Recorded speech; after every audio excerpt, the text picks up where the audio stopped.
உச்சநீதிமன்ற தீர்ப்பு மூலமாக தண்டனை நிறுத்தி வைக்கப்பட்டதன் மூலமாக பறிக்கப்பட்ட எம்எல்ஏ பதவி மீண்டும் கிடைக்க வாய்ப்பிருப்பதாகவும் தகவல் வெளியாக இருக்கிறது. சொத்து குவிப்பு வழக்கில் பொன்முடிக்கு எதிரான உயர்நீதிமன்ற தீர்ப்பை நிறுத்தி வைத்து உச்சநீதிமன்றம் உத்தரவு பிறப்பித்திருக்கிறது.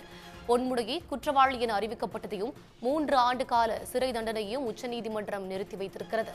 சொத்து குவிப்பு வழக்கிலிருந்து பொன்முடி அவரது மனைவியை விடுவித்து விழுப்புரம் நீதிமன்றம் ஏற்கனவே உத்தரவு பிறப்பித்தது.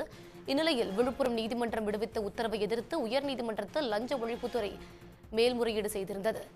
இந்த வழக்கில் பொன்முடி செய்த மேல்முறையீடு வழக்கு உச்சநீதிமன்றத்தில் விசாரணைக்கு வந்து அதில் உச்சநீதிமன்றம் உத்தரவு பிறப்பித்திருக்கிறது. இது பற்றி கருத்துக்களை பகிர்ந்து கொள்வதற்காக நம்மிடையே தொலைபேசி வாயிலாக இணைந்திருக்கிறார் மூத்த பத்திரிகையாளர் திரு தராசு ஷாம் அவர்கள். வணக்கம் சார். சென்னை உயர்நீதிமன்ற தீர்ப்பை எதிர்த்து பொன்முடி அவர்கள் தொடர்ந்த மேல்முறையீட்டு வழக்கில் உச்சநீதிமன்றம் அவருடைய தண்டனையை நிறுத்தி வைத்து உத்தரவு பிறப்பித்திருக்கிறது. உங்களுடைய பார்வை சார்? தண்டனை நிறுத்தி வைப்பு என்றால் பொன்முடி அவர்கள் மீண்டும் திருக்கோவிலூர் எம்எல்ஏவாக ஆகிவிடுவார். ராகுல் காந்தி வழக்கிலே அவருக்கு விதிக்கப்பட்ட தண்டனையை உச்சநீதிமன்றம் நிறுத்தி வைத்தது. அதற்கு முன்னதாக ராகுல் காந்தியின் எம்பி பதவி நீக்கம் செய்யப்பட்டிருந்தது. அதன் பின்னர் அவர் மீண்டும் எம்பி ஆனார். அவர் மக்களவைக்கு சென்றார்.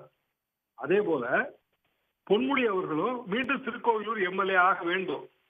ஆனால் இதற்கிடையில் ஒரு விஷயம் நடந்திருக்கிறது. அது திருக்கோவிலூர் தொகுதி காலி என்று சட்டமன்றம் அறிவித்திருக்கிறது, சட்டப்பேரவை அறிவித்திருக்கிறது. அது பற்றிய ஒரு தெளிவான விஷயத்தை உச்சநீதிமன்றம் தெளிவான வழிகாட்டுதலை வழங்க வேண்டும். பொதுவாக கன்விக்ஷன் என்பது ஸ்டே ஆனால் அவர் வகித்த பதவி நீக்கப்பட்டிருந்தால் அது மீண்டும் அவருக்கு வழங்கப்படும். வெறுமனே சென்டென்சிங் மட்டும், அதாவது தண்டனை மட்டும் நிறுத்தி வைக்கப்பட்டிருந்தால் அவர் சிறை செல்ல வேண்டியது நேராது. சட்டத்தின் நிலைமை இதுதான். கன்விக்ஷன் ஸ்டே ஆகி இருப்பதால் அவர் எம்எல்ஏ ஆவதற்கு தடை இல்லை.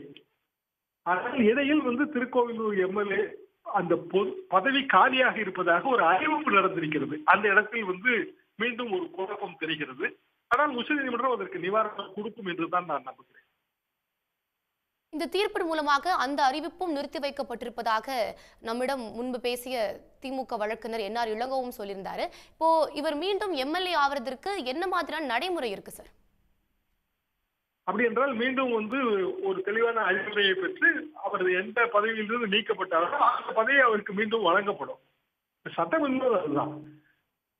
பொதுவாக தகுதியின்மை என்பது எப்படி ஏற்படுகிறது என்றால், for being a member, for being chosen as a member, ஒரு மெம்பராக தேர்ந்தெடுக்கப்படுவதற்கு ஒரு தகுதி இழப்பு இருக்கிறது, மெம்பராக தொடர்வதற்கு ஒரு தகுதி இழப்பு இருக்கிறது. இது மெம்பராக தொடர்வதற்கான தகுதி இழப்பு, அதாவது தண்டனை தகுதி இழப்பு. தண்டனை நீக்கப்பட்டு விட்டதால் தகுதி இழப்பும் தானாகவே நீங்கி விடுகிறது. இணைப்பில் உங்களுடைய கருத்துக்களை பகிர்ந்து கொண்டமைக்கு நன்றி சார். பொன்முடி வழக்கில் ஹைகோர்ட் தீர்ப்பு நிறுத்தி வைக்கப்பட்டிருக்கிறது. சொத்து குவிப்பு வழக்கில் முன்னாள் அமைச்சர் பொன்முடிக்கு எதிராக தொடரப்பட்ட வழக்கில் உயர்நீதிமன்றத்தின் தீர்ப்பை நிறுத்தி வைத்து உச்சநீதிமன்றம் உத்தரவு பிறப்பித்திருக்கிறது. அண்மை செய்தியாக பார்த்து வருகிறோம்.